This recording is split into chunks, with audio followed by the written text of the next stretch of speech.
السلام علیکم، کیسے ہیں آپ سب؟ امید کرتی ہوں کہ آپ سب ٹھیک ہوں گے۔ تو میں ہوں ہبا کی دوست ماہیشہ۔ تو آج میں وائس اوور کر رہی ہوں۔ چلتے ہیں ایپیسوڈ کی طرف۔ اسیر طلب از کرم ہبہان، قسط نمبر 41۔ اس سے پہلے مقابل لڑکی مزید کچھ بکواس کرتی وہ کال کٹ کر چکا تھا۔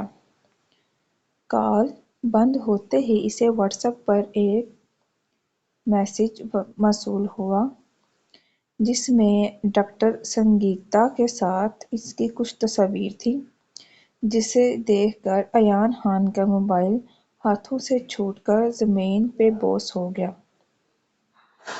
تب اسے ہتیجہ واش روم سے نکلتی دکھائی دی تو وہ نیچے گرا، اپنا موبائل اٹھا کر چہرے پر ظاہری مسکراہٹ رقص کر گیا۔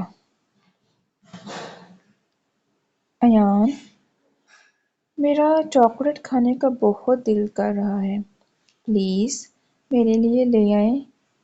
وہ اسے بیڈ پر لٹانے لگا جب وہ معصومیت سے بولی، جس پر ایان خان کو جی بھر کر اس پر پیار آیا۔ بار بار آتی موبائل کے کال کو دیکھتے ہوئے اس نے جھنجھلا کر ایروپلین موڈ لگا دیا۔ کچھ وقت وہ سکون سے ہتیجہ کے ساتھ گزارنا چاہتا تھا۔ ویسے مجھے تو پتہ ہی نہیں تھا کہ میری بیگم اتنی خوبصورت لگتی ہے۔ ایان خان اس کے گالوں پر چھائی لالی کی طرف دیکھتا، اس کے گال پر لب رکھ چکا تھا۔ ایان، نہیں کریں پلیز، وہ ایان خان کی طرف دیکھتی بے بسی سے بولی۔ وہ خود بھی نہیں جانتی اس کے قریب آتے ایان اس پر ایسا کون سا جادو پھونکتا ہے جو وہ اس کے سحر میں جکڑ جاتی ہے۔ تم وہ روشنی ہو جو میری زندگی کو روشن کرتی ہے، بہت خوبصورت ہو تم میری شہزادی۔ کیا تم مجھے اجازت دو گی خود کو محسوس کرنے کے لیے؟ اس کے دونوں ہاتھوں پر عقیدت سے بوسہ دیتے وہ محبت پاش لہجے میں بولا، آنکھوں سے ڈھیروں محبت جھلک رہی تھی۔ ایان، کیا ہو گیا ہے آپ کو؟ اتنی بہکی بہکی باتیں کیوں کر رہے ہیں؟ وہ اس کے سینے میں چہرہ چھپا کر ڈھیر سارا شرمائی۔ تمہیں دیکھ کر دل دھڑک دھڑک کر باہر آنے کو بے تاب ہے۔ وہ اس کا ایک ہاتھ اپنے دل کے مقام پر رکھ گیا جو واقعی بہت تیز رفتار سے دھڑک رہا تھا۔ اجازت ہے؟ وہ اس کے کان کی لوح پر اپنے لب رکھتے گمبھیر لہجے میں بولا۔ اس وقت ساری سوچیں دور جھٹکنے کا سکون حاصل کرنے کا ایک ہی راستہ تھا، وہ تھا بیوی کی قربت، جس کو حاصل کرنے کے لیے وہ اجازت طلب کر رہا تھا۔ عورت اگر پرندے کی صورت میں حلق ہوتی تو ضرور مور ہوتی، اگر چوپائے کی صورت میں حلق کی جاتی تو ضرور ہرن ہوتی، اور اگر کیڑے مکوڑے کی صورت میں حلق کی جاتی تو ضرور تتلی ہوتی، لیکن وہ انسان حلق ہوئی تاکہ ماں، بہن اور عشق بنے۔ عورت اتنی بڑی اشرف مخلوقات خدا میں سے ہے، اس حد تک نازک مزاج کہ ایک پھول اسے راضی اور خوش کر دیتا ہے اور ایک لفظ اسے مار دیتا ہے۔ آمنہ الماری میں اپنے کپڑے ترتیب سے سیٹ کر رہی تھی۔ جب حسام خان کمرے میں داخل ہوا، دبے دبے قدموں سے چلتا وہ آمنہ کے بالکل پیچھے کھڑا ہو گیا، جو اپنی الماری سیٹ کرنے میں اتنی مگن تھی کہ اسے حسام خان کی موجودگی کا احساس ہی نہ ہو سکا۔ کیا کر رہی ہے مسز حسام؟ حسام جھکتے اس کے کان میں سرگوشی نما آواز میں بولا، جبکہ آمنہ جو اپنے دہان میں کپڑے رکھ رہی تھی اچانک اپنے اتنے نزدیک حسام خان کی آواز سن کر ایک دم اچھلی۔ کیا ہوا ڈارلنگ؟ لگتا ہے مجھ سے ڈر گئی ہو۔ حسام خان الماری پر دائیں بائیں اپنے بازو رکھتے ہوئے بولا، جبکہ آمنہ اب بری جگہ پھنس چکی تھی،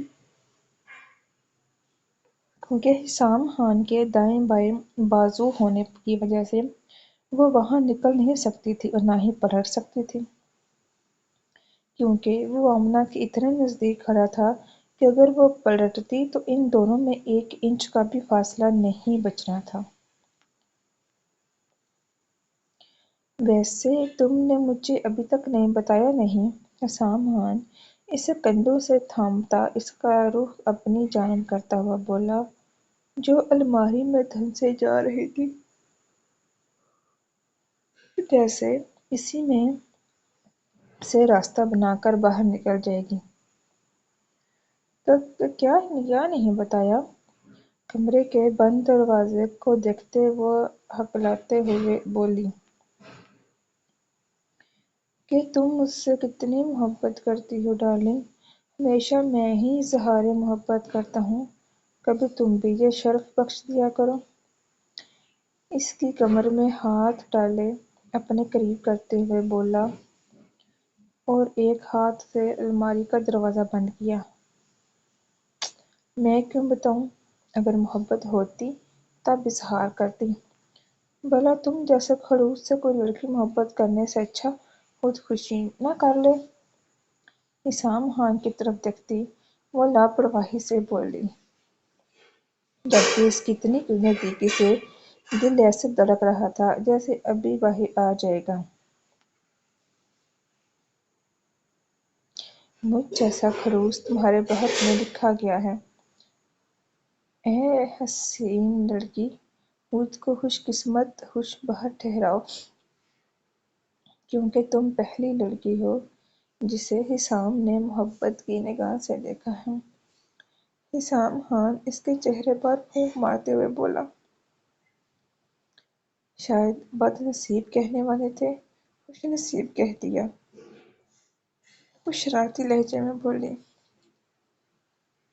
ہاں ہاں نہیں نہیں، بالکل ٹھیک سنا تم نے، خوش نصیب کہا ہے تمہیں، بد نصیب ٹھہرے تمہارے دشمن۔ اتنا برا میں نہیں ہوں، اپنے فیوچر بچوں کے لیے اتنی بد نصیب ماں ڈھونڈوں؟ تم میں کچھ نہ کچھ اچھا دیکھا تبھی تمہیں خوش نصیب بننے کا شرف بخشا ہے۔ اسے الماری کے ساتھ لگاتے اس کے طرف دونوں ہاتھ رکھ کے چہرے پر جھکتے ہوئے بولا، بچے دارالعلوم سے جا کر لے آئے کسی بچے کو محترم حسام خان، یہ خوش فہمی چھوڑ دو کہ میں تمہیں بابا بناؤں گی۔ آمنہ بھی شاید اسے ستانے یا بحث کرنے کے موڈ میں تھی، سو اپنی جنگ جاری رکھی۔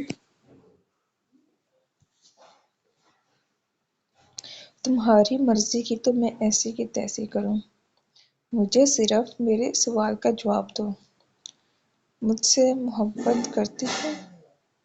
حسام خان آمنہ کی جانب دیکھتے اس کا دوپٹہ اس کے سر سے سرکا چکا تھا، جبکہ وہ منہ کھولے اس کی بے باکیوں کو دیکھ رہی تھی۔ بولو، محبت کرتی ہو مجھ سے؟ ابھی میرا موڈ نہیں جھوٹ بولنے کا، پھر کبھی بتاؤں گی، آمنہ ایک ادا سے بولتی جھک کر اس کے بازو کے نیچے سے باہر نکل گئی اور دروازے کی جانب دوڑ گئی، جبکہ حسام خان تو اسے گھورتے رہ گیا۔ منجولیکا حسام خان اسے گھورتے ہوئے چلا کر بولا، جبکہ آمنہ نے اس کی حالت پر قہقہ لگایا۔ واپس آؤ ڈارلنگ، حسام خان اسے حکم دیتے ہوئے بولا۔ نہیں آتی کیا کر لو گے؟ آمنہ ناک چڑھاتے ہوئے بولی۔ میں تو نہیں آ رہی، آمنہ ناک چڑھاتے ہوئے بولی۔ رکو تم ذرا۔ حسام خان تیوڑی چڑھاتے اس کی جانب بڑھا، جبکہ حسام خان کو اپنی طرف بڑھتا دیکھ وہ دروازے کے ہینڈل پر ہاتھ رکھے اسے کھولنے کی کوشش کرنے لگی، جو کہ نہیں کھل رہا تھا، اور حسام خان اس کے بے حد قریب خطرناک ارادوں سمیت بڑھ رہا تھا۔ نہیں کھلے گا، میں نے لاک کیا ہے، اپنے ہاتھ میں چابی اچھالتے ہوئے مسکرا کر بولا، جس پر آمنہ پیر پٹکتی واش روم کے اندر بھاگ گئی۔ نوکر نہیں ہوں تمہاری جو ہر حکم مانتی رہا کروں۔ میں آئی بڑے میچر حسام خان، عادت ڈالو میرے بغیر رہنے کی، آمنہ تمہارے ہاتھ نہیں آنے والی۔ حسام خان کو دیکھ کر بولتی وہ تیزی سے واش روم بھاگی، کیونکہ اس کے فرار کا راستہ کمرے کا دروازہ حسام خان لاک کر چکا تھا۔ اسے ہوشیاری کرتے دیکھ حسام بھی اس کے پیچھے پیچھے ہی واش روم تک آیا۔ اس کا آج آمنہ کو بخشنے کا کوئی بھی ارادہ نہیں تھا، جبکہ آمنہ اس سے بچتی فل سپیڈ سے آگے کو بھاگ رہی تھی۔ واش روم کا دروازہ حسام خان کے منہ پر بند کرنا چاہا، جس کے درمیان وہ اپنی ٹانگ لاتے اس نے بند ہونے سے روکا۔ عزت سے واپس باہر آؤ ڈارلنگ، ورنہ اچھا نہیں ہوگا۔ اس نے ایک ہاتھ سے بند ہوتے دروازے کو روکا ہوا تھا، جبکہ آمنہ دونوں ہاتھوں کا استعمال کر کے بھی دروازے کو بند نہیں کر پائی، بلکہ وہ مزید کھل گیا۔ اور اب حسام بآسانی واش روم کے اندر داخل ہو گیا۔ اب منظر یہ تھا کہ آمنہ چیخ مارتے ہوئے دیوار سے جا لگی، جبکہ حسام سینے پر بازو باندھے اسے گھور رہا تھا۔ ہاں تم مجھ سے بھاگ رہی تھی، پکڑ لیا نا؟ حسام خان کے چنگل سے تم کبھی بھی نہیں بھاگ سکتی میری ڈارلنگ، یہ خواب دیکھنا بند کر دو، دور دور رہو۔ وہ اسے انگلی اٹھا کر خود سے دور رہنے کا کہنے لگی، جبکہ اب وہ اس کی جانب قدم بڑھا ہی چکا تھا۔ اس کے ہاتھوں کی حرکت سے کلائیوں میں بڑھ بڑھ کر پہنی ڈیپ ریڈ کلر کی چوڑیوں کا رقص ماحول میں عجیب سا شور پیدا کر رہا تھا، جو حسام خان کے دل کے تار کو چھیڑ رہا تھا۔ اگر اتنی ہی خوبصورت لگو گی تو کس کمبخت کا دل چاہے گا دور رہنے کے لیے؟ نہ خود جاؤں گا اور نہ ہی تمہیں جانے دوں گا۔ حسام خان اس کے قریب جاتے آنکھوں میں شوخی لیے بولا، خبردار اگر کوئی بھی الٹی حرکت کی تو جان سے مار ڈالوں گی۔ آمنہ انگلی اٹھا کر اسے وارن کرتے ہوئے بولی، تمہاری خبردار ایسی کی تیسی۔ حسام خان بولتا ایک جھٹکے سے اسے اپنی بازو میں اٹھا چکا تھا۔ حسام، نہیں پلیز چھوڑو، کوئی آ جائے گا، چھوڑو۔ حسام خان کی باہوں میں بری طرح مچلتی ہوئی وہ اس کی پشت پر اپنے ہاتھوں کے مکے بنا بنا کر مار رہی تھی۔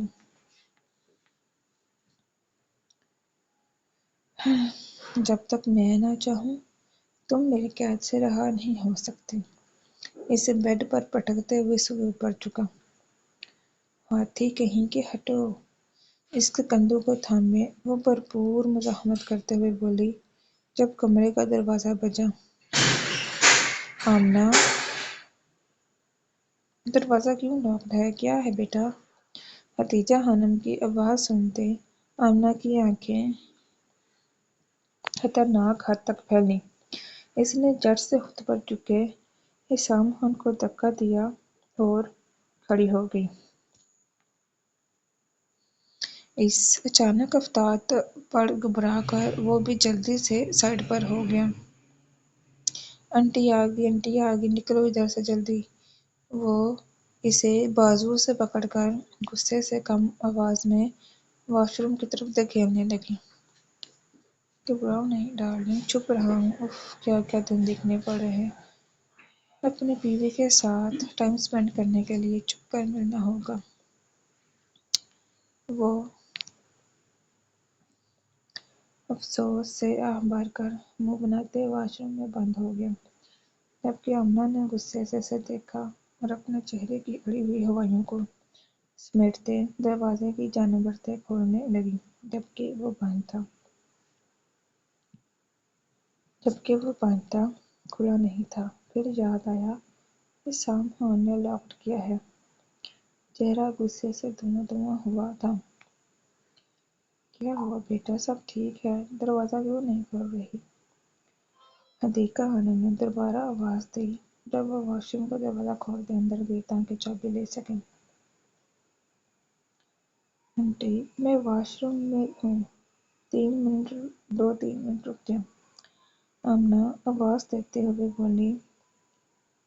احسان نے اپنی مسکراہٹ روکتے اسے دیکھا، جس کا چہرہ غصے سے تپا ہوا تھا۔ اوکے بیٹا۔ آمنہ کی آواز سن کر حدیقہ خانم کو کچھ تسلی ہوئی۔ چابی دو، میرا منہ کیا دیکھ رہے ہو پاگل، خود بھی مرو گے اور مجھے بھی مرواؤ گے۔ دماغ کے پرزے ڈھیلے ہیں، چابی دو۔ وہ دبے دبے لہجے میں گڑائی۔ نہیں دے رہا، کیا کر لو گی؟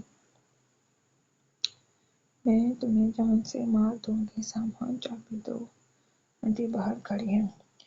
وہ خود ہی زبردستی اس کے قریب ہوتے جیبوں میں ہاتھ ڈال کر چابی نکالتے واش روم سے نکل گئی۔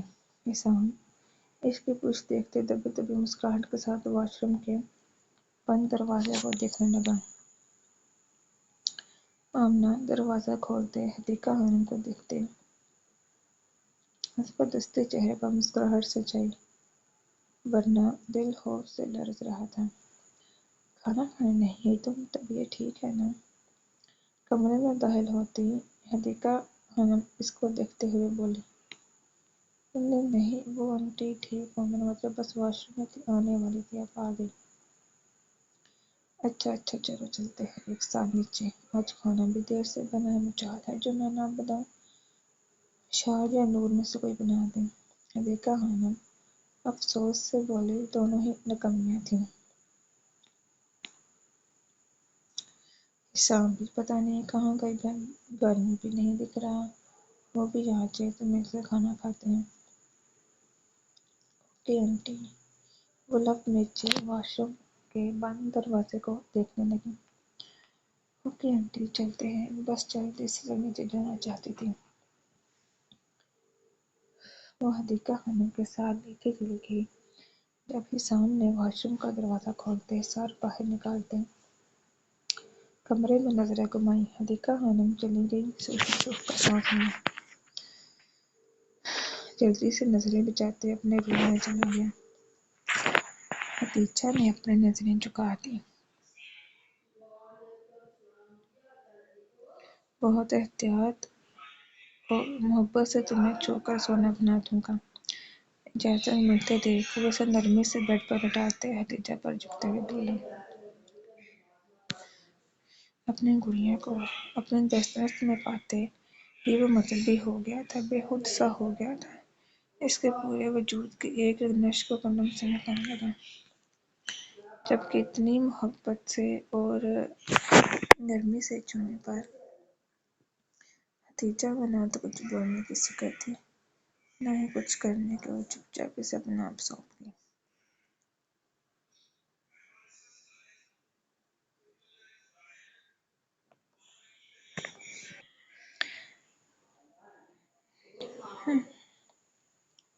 ساتھ ساتھ اس کے روح کا محرم بن گیا۔ دور کھڑی قسمت ان دونوں کی بنا پر مسکرا رہی تھی۔ امید کرتی ہوں کہ آپ کو آج کی ایپیسوڈ پسند آئی ہوگی۔